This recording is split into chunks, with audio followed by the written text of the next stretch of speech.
வணக்கம். எடப்பாடி பழனிசாமிக்கு எதிரா பார்த்தீங்கன்னா, பாஜக அப்பப்போ ஒரு ஒரு ஆள அதிமுகவிலேருந்து உருவி எடப்பாடி பழனிசாமிக்கு எதிரா வந்து செயல்பட வைக்கிறாங்க. ஓபிஎஸ்ஸை செயல்பட வச்சாங்க. இப்போ செங்கோட்டையனை வச்சு செயல்பட வச்சாங்க. ஆனா கடைசியில பார்த்தீங்கன்னா, இவங்களெல்லாம் செயல்பட வச்சு எடப்பாடி பழனிசாமிய அவங்க கட்டுப்பாட்டுக்கு கொண்டு வந்த பிறகு, இவங்க யாரெல்லாம் உபயோகப்படுத்துனாங்களோ அவங்களெல்லாம் கண்டுக்காம விட்டுறாங்க. அந்த மாரி ஒரு சூழ்நிலை ஆயிப்போச்சு. இப்ப எடப்பாடி பழனிசாமி கட்டுப்பாட்டுல தான் அதிமுக இருக்கு. அதிமுக வந்து அவர் தான் வழி நடத்துறாரு. அதிமுகவுல அவர் தான் நெறைய பேர மாத்தப் போறாரு அப்படிங்கிற மாரி ஒரு செய்தியெல்லாம் வருது. இப்ப பார்த்தீங்கன்னா, கொங்கு பகுதியில போட்டி போடுறதுக்கு யார் யாருக்கெல்லாம் போட்டி போடணும், யாருக்கெல்லாம் சீட்டு வேணும் அப்படிங்கிற ஒரு கேள்வி ஆயிடுச்சு. அந்த சீட்டு வேணும் அப்படின்னு நெனைக்கிறவங்க, இப்போ வந்து எம்எல்ஏவா இருந்தாலும் சரி, இல்ல முன்னாள் அமைச்சர்களா இருந்தாலும் சரி, இவங்க யாராக இருந்தாலும், இப்போ எடப்பாடி பழனிசாமி யாருக்கு சீட்டு குடுக்கணுங்கிறத முடிவு பண்றது யாருன்னு கேட்டீங்கன்னா, எடப்பாடி பழனிசாமி கூட கிடையாது. அவர் பையன் மிதுன் கூட கிடையாது. அவருடைய மச்சினன் வெங்கடேசன் அப்படிங்கிறவர் தான் இப்போ வந்து முடிவு பண்றாரு. ஏன்னா உங்களுக்கு சீட்டு வேணும் அப்படின்னம்னா, வெங்கடேசனை வந்து அணுகணும். வெங்கடேசன் வந்து அவர் முடிவு பண்ணுவாரு.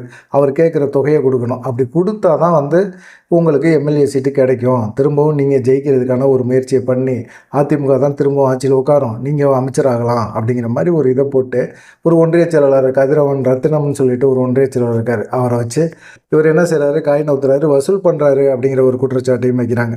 சரி, எம்எல்ஏ சீட்டு வாங்கிட்டு எம்எல்ஏ சீட்டு வாங்குனா மட்டும் போதுமா? அப்புறம் ஜெயிக்க வேணாமா? அதுவும் கடுமையா திமுக எதிர்த்து ஜெயிக்கணும். இப்போ கொங்கு பெல்ட்ல நம்ம பெருசா வந்து இப்போ மக்கள் மத்தியில செல்வாக்கா இருக்கோம்னா இல்ல. பாஜகவோட ஆதரவு மனநிலையில் இருக்கிறனால ஓரளவுக்கு வெற்றி வாய்ப்புகள் இருக்கு அப்படின்னு நெனைச்சாலும், பாஜக பல இடங்கள்ல நம்மள்ட்ட கேட்டுக்கிட்டு இருக்காங்களே அப்படிங்கிற ஒரு எண்ணத்திலயுமே அதிமுகவில் இருக்கிறவங்க இருந்துகிட்டு இருக்காங்க. அப்படிப்பட்ட ஒரு சூழ்நிலையில் சீட்டு கொடுத்தா கூட ஜெயிப்போமா அப்படிங்கிற ஒரு டவுட் இருக்குது. ஏன்னா திமுக கூட்டணி வலுவாக இருக்குது.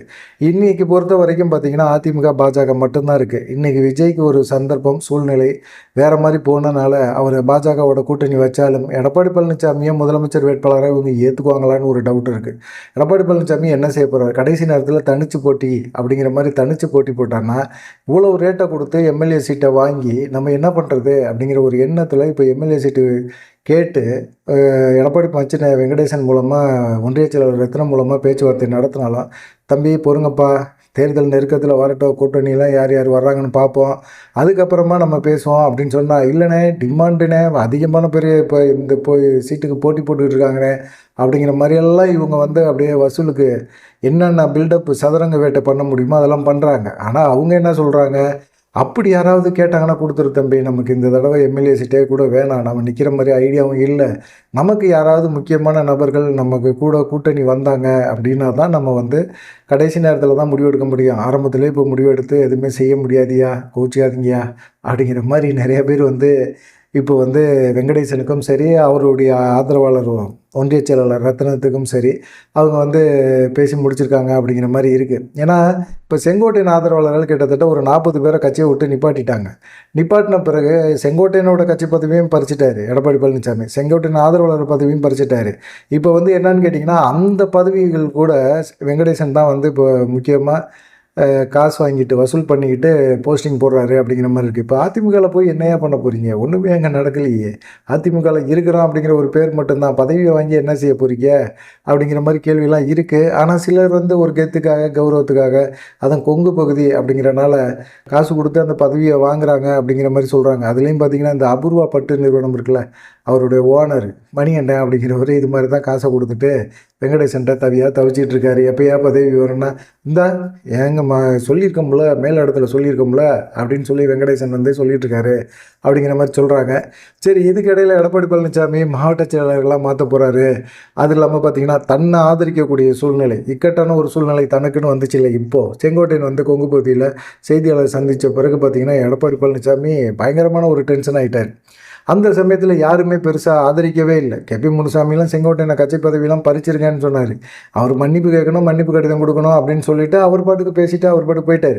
ஆனால் வலுவாக யார் பேசுனா, சிவி சண்முகம் தான் பேசினார். இதனே அது அக்கப்புறம் சிவி சண்முகம்லாம் சேர்ந்து தானே செங்கோட்டையன் தலைமையில் போய் இது மாதிரி ஒருங்கிணைந்த அதிமுக உருவாக்கணும்னு சொல்லி உருவாக்குனாங்க, பேசினாங்க. பேசின பிறகு இப்போ சிவி சண்முகம் எடப்பாடி பழனிசாமிக்கு ஆதரவாக போயிட்டாரு. அப்போ வந்து செங்கோட்டையனை வந்து இவங்க ட்விஸ்ட் பண்ணி விட்டாங்களோ அப்படிங்கிற மாதிரி இருக்குது. இது கூட எடப்பாடி எடப்பாடி பழனிசாமியோட பிளான் தான், திட்டம் தான் அப்படின்னு சொல்கிறாங்க. என்ன திட்டம் அப்படின்னா, செங்கோட்டையனுக்கும் எடப்பாடி பழனிசாமி ஆகலை. செங்கோட்டையனை வந்து உசுப்பேற்றணும். செங்கோட்டையன்கிட்ட ஒரு டச்சப்பில் இருங்கன்னு சிவி சண்முகத்துக்கு எடப்பாடி பழனிசாமி ஒரு அசைன்மெண்ட்டை கொடுத்துருக்கிறாரு. நீ வந்து செங்கோட்டையன்ட்ட ரொம்ப க்ளோஸாக இருக்க மாதிரி பேசு, எடப்பாடி பழனிசாமியை ரொம்ப குற்றம் சொல்லி பேசு, செங்கோட்டையன் என்ன பேசுகிறாருங்கிற கவனி, அதுக்கு தகுந்தாப்புல நடந்துக்கிட்டு வா அப்படின்னு சொல்லி அவர் கொடுத்துட்டு, செங்கோட்டையன்ட்ட சிவி சண்முகம் ரொம்ப நெருக்கத்தில் இருக்கிற மாதிரி அவர் வந்து பேசியிருக்கிறார். பேசினதில் செங்கோட்டையன் வந்து நம்பிட்டார். நம்பி அவர் சிவி சண்முகத்தில் நிறைய விஷயங்களை பேச ஆரம்பித்தோன்னா அது எல்லாம் எடப்பாடி பழனிசாமிக்கு காதுக்கு போகும்போது அவர் வந்து சிவி சண்முகத்து மூலமாக செங்கோட்டையன் தலைமையில் வந்து இவங்கெல்லாம் போய் சந்திக்கிற மாதிரி ஒரு நாடகத்தை அரங்கேற்றிருக்கிறாங்க. இதெல்லாம் பார்க்கும்போது பார்த்தீங்கன்னா, என்னடா இது இப்படியெல்லாம் பண்ணுறீங்களாடா, இதெல்லாம் நல்லாவா இருக்கும்? கட்சியில் ஒரு சீனியரு, ரொம்ப விகல்பம் இல்லாமல் பழகக்கூடிய ஒரு நபரை இப்படி வந்து திட்டம் போட்டு அவரை கவுத்து விட்டீங்களே அப்படிங்கிற மாதிரி தான் இருக்குது. இப்போ என்னென்னா, செங்கோட்டையனுக்கு எதிராக சிவி சண்முகம் ஒருமையிலெல்லாம் பேசுகிறாரு. இதெல்லாம் வந்து எடப்பாடி பழனிசாமி உட்காந்து ரசிக்கிறார். ஏற்கனவே இப்படி பேசினவர் தான் ஜெயக்குமார். இப்போ ஜெயக்குமாருக்கெல்லாம் கட்சியில் முக்கியமான பதவியெல்லாம் கொடுக்க போகிறதே இல்லை, அவர்கிட்டெல்லாம் பதவியை பிடுங்க போகிறாங்க அப்படிங்கிற மாதிரி சொல்லிவிட்டு, இப்போ வந்து சிவி சண்முகத்துக்கு கட்சியில் முக்கியமான பதவி, யார் பதவியை கொடுப்பாரு அப்படின்னு பார்த்தீங்கன்னா, நம்ம ஆர்பி உதயகுமார்கிட்டருந்து பிடுங்கி கூட கொடுக்கறதுக்கு வாய்ப்பு இருக்குது அப்படிங்கிற மாதிரி சொல்கிறாங்க. கட்சியில் மிக முக்கியமான பதவியை வந்து அவருக்கு கொடுக்க போகிறாங்க அப்படிங்கிற மாதிரி சொல்கிறாங்க. எடப்பாடி பழனிசாமி அந்த முடிவை எடுத்து வச்சிருக்கிறாரு. தேர்தல் நெருக்கத்தில் வந்து நம்ம நிறைய விஷயங்களை பண்ணால் தான் நம்மளால் முடியும், இல்லை அப்படின்னா நம்ம தேர்தலில் வந்து சந்திக்கிறதே வேஸ்ட்டு, மாவட்ட செயலர்களை நம்ப முடியல, மாவட்ட செயலர்கள் நம்மளுக்கு ஆதரவாக நிற்பாங்களாங்கிறது கடைசி வரைக்கும் சந்தேகமாக இருக்குது, பாஜக என்ன முடிவு எடுக்க போகுதுன்னு தெரியல, பாஜக வந்து இப்போ விஜயோட பேச்சுவார்த்தை நடத்துகிறாங்க, ஒருவேளை விஜயோட கூட்டணி வைக்கும்போது யார் முதலமைச்சர் வேட்பாளர் அப்படிங்கிற ஒரு வந்து அக்கப்போர் வந்து வரும். அதில் வந்து நம்மளை முதலமைச்சர் வேட்பாளர் அப்படிங்கிறத விட விஜய் முதலமைச்சர் வேட்பாளர்னால் கொஞ்சம் நல்லா ஹைப்பு நல்லா இருக்குதுப்பா அப்படிங்கிற மாதிரி அவங்களுக்கு யோசிப்பாங்கள்ல. அப்படி யோசித்தாங்க அப்படின்னா நம்மளை வந்து பின்தள்ளிடுவாங்க. ஆனால் வலுவான கட்டமைப்போடு இருக்கிற ஒரு கட்சி அப்படின்னா இது வந்து அதிமுக தான் இப்போ இருக்குது. ஆனாலும் அந்த கட்டமைப்பை சிதைக்கிறதுக்கு விஜய்னால முடியும், பாஜகனால சுத்தமாக முடியும். கண்டிப்பாக வந்து எடப்பாடி பழனிசாமியை காலி பண்ணுறதுக்கு அவங்களால முடியும். அவர் கையில் கட்சியே இல்லாத அளவுக்கு பண்ண முடியும். ஆனால் எடப்பாடி பழனிசாமி அந்த சைடும் வாழை காட்டிக்கிட்டே இருக்கிறாரு, இந்த சைடுமே பேச்சுவார்த்தை நடத்திக்கிட்டே இருக்கிறாரு. வேறு கட்சிகள் யாரும் பெருசாக கூட்டணி வரல. பாஜக, அதிமுக, தாவேகா வர்றதுக்கு வாய்ப்பு இருக்குது. தாவேகா வந்துச்சுன்னா பாஜக சொல்கிறத தான் எடப்பாடி பழனிசாமி கேட்க முடியும். ஏன்னா ஏற்கனவே பாஜக சொல்கிறது கூட்டணி ஆட்சி, அந்த மாதிரி கூட்டணி ஆட்சியை தாவேகாவும் ஒத்துக்குது, எடப்பாடி பழனிசாமி மட்டும் ஒத்துக்கலை.